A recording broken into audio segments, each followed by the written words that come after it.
আজকে আমরা অন্তরাত্মা মুভির পরের পর্বের সম্পর্কে জানব। এটি মূলত গভীর মানবিক আবেগ, ভালোবাসা এবং আত্মিক সম্পর্কের টানাপোড়েন নিয়ে নির্মিত একটি চমৎকার সিনেমা। সিনেমার গল্পটি চিরাচরিত রোমান্টিক কাহিনীর বাইরে গিয়ে মানুষের মনের ভেতরের অনুভূতি এবং জীবনের জটিল বাস্তবতাকে খুব সূক্ষ্মভাবে স্পর্শ করেছে।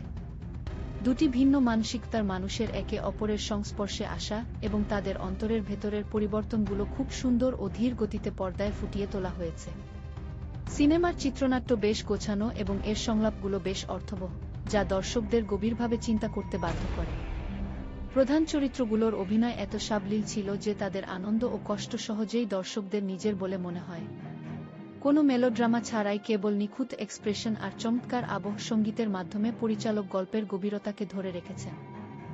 সম্পর্কের গভীরতা এবং ভালোবাসার আসল অর্থ খোঁজার এই জার্নিটি সিনেমা লাভারদের মনে এক অদ্ভুত প্রশান্তি ও রেশ রেখে যায়।